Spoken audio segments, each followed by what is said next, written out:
vamos a retomar el tema de las organizaciones.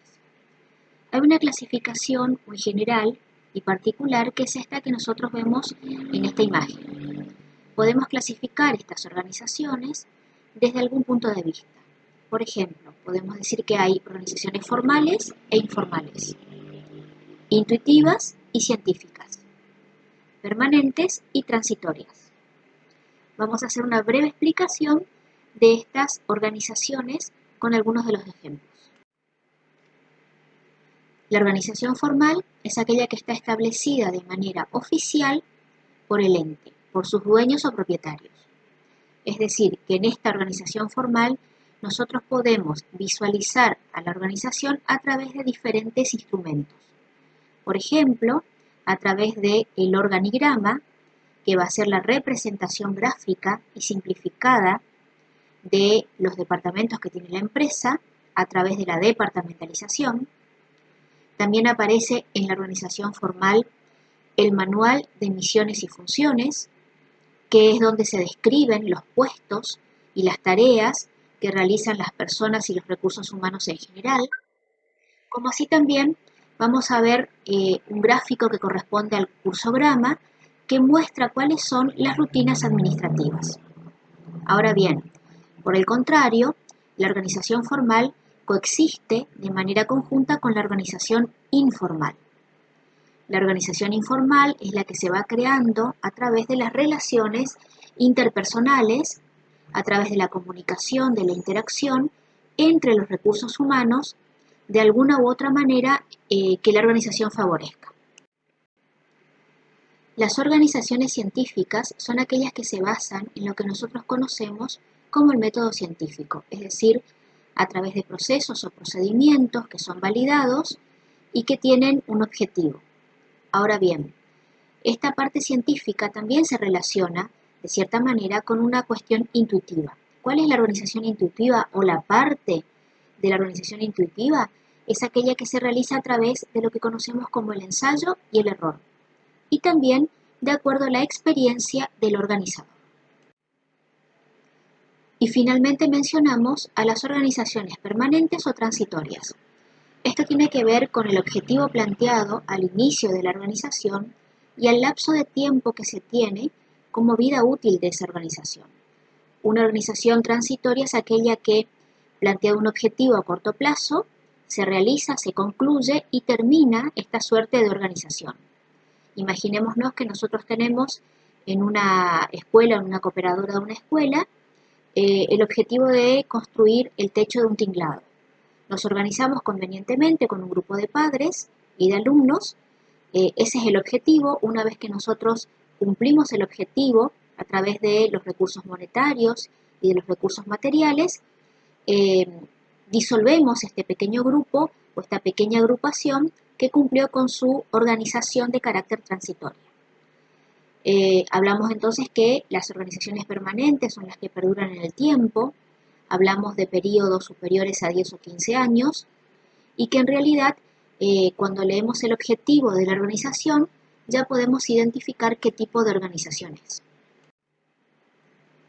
Entendemos entonces que en cualquier tipo de organización pueden coexistir o cohabitar este tipo de clasificación que acabamos de dar. Es decir, hay una parte formal y una parte informal dentro de cada organización, se necesitan mutuamente, hay una cuota de lo científico y lo intuitivo, el ensayo y el error, y también hay objetivos o pequeños grupos dentro de la organización con objetivos a corto plazo de manera transitoria o bien a largo plazo como es el objetivo general de la organización. Pasamos entonces a la rueda operativa. Vamos a analizar la rueda operativa. Este es un tema que tiene relación necesariamente con el tema que sigue, que es el de departamentalización. Cuando nosotros hablamos de rueda operativa, nos referimos básicamente a cuáles son las funciones básicas de cualquier organización. Desde el kiosco que está en la esquina de nuestra cuadra hasta el hiper o el supermercado más grande que tenemos en nuestra ciudad. ¿Qué muestra la rueda operativa? Como dice la filmina, muestra la faz operativa de la organización, es decir, la cara. Esa cara operativa se va a identificar con las funciones. Y estas funciones son las funciones básicas. Estas funciones básicas se nombran en la rueda operativa, se muestran, no se dice cómo se desarrollan, no se las describen. Para eso estas funciones básicas van a estar descritas después en el organigrama y en el manual de misiones y funciones. Simplemente se nombra cuáles son. ¿Qué ocurre con estas funciones básicas? Estas funciones básicas van cambiando, se van transformando a medida que la empresa crece y algunas funciones se van a transformar en departamentos. En función de este crecimiento, avanzamos entonces con el análisis que sigue. Iniciando con el análisis de la rueda operativa, podemos observar en el gráfico número 1 cuáles son las funciones básicas. Estas funciones básicas habíamos nombrado en el circuito operativo. Desde el producto o servicio, ¿cuáles son las funciones básicas? La comercialización, la venta y la entrega, cobrar y financiar, pagar también, comprar y producir. Entonces, en el primer gráfico vemos cuáles son las funciones básicas de cualquier tipo de organización, no importa la envergadura de la organización. Cuando pasamos al segundo gráfico, ¿qué es lo que nosotros suponemos? Que esta rueda operativa inicial, cuyas funciones básicas hemos nombrado, comienza a crecer. ¿Y por qué comienza a crecer? Porque la organización necesita la participación de más personas y necesita organizarse convenientemente. Desde este punto de vista, vamos a ver que las personas necesitan agruparse en lo que más adelante vamos a llamar departamentos. Estos departamentos agrupan a personas y a funciones con características similares. Entonces ustedes van a ver, comparando, que la función de comercialización se transforma en un departamento. Ven entonces el rectángulo. Que la función de financiar se transforma en el departamento de administración y finanzas. Y que la función de producir se transforma en el departamento de producción. Entonces, básicamente, nuestra rueda sigue siendo la misma, pero con una característica fundamental, que es la aparición de los departamentos. Seguimos insistiendo y diciendo que la rueda operativa solamente muestra las funciones, no dice cómo.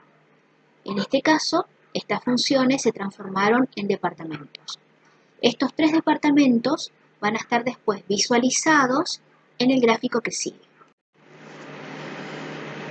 La rueda operativa va creciendo y se va transformando en un gráfico. Este gráfico que ustedes van a ver en el número 3 corresponde al gráfico simplificado, que es el organigrama. Es un gráfico muy sencillo que toma las funciones de la rueda operativa y transforma esta forma de círculo de rueda operativa en un organigrama, en donde vamos a ver después más adelante en el próximo tema cómo se hace el diagrama. Suponemos entonces una empresa con un gerente general, tomamos los departamentos del gráfico número 2, de producción, administración y finanzas y de comercialización, y lo que hacemos es desprender las funciones básicas. Entonces vemos que nuestro gráfico va descendiendo desde la función del directorio como un departamento, el gerente general como un segundo departamento jerárquico. Después, en el mismo nivel aparece producción, administración y comercialización.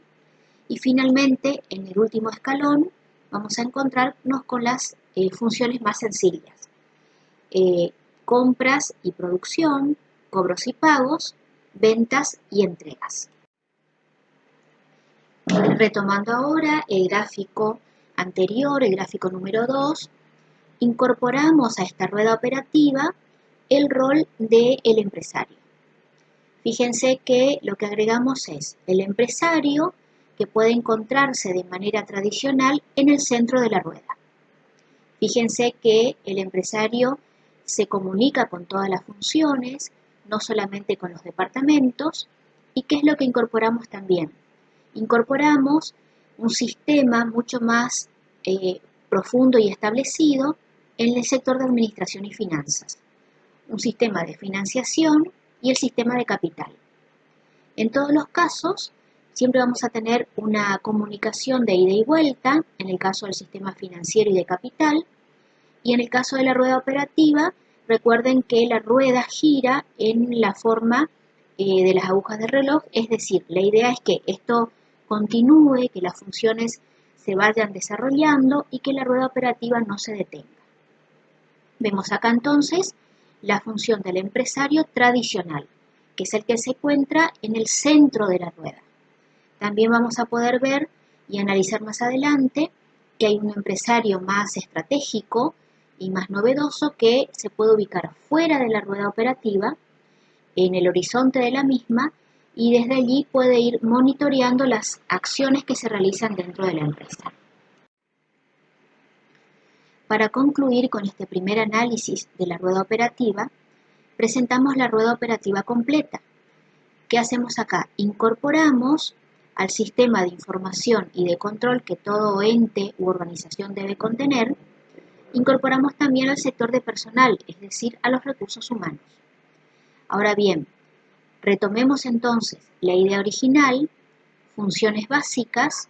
Estas funciones básicas se transforman en departamentos, algunas, y estos departamentos interactúan con el empresario y con el entorno.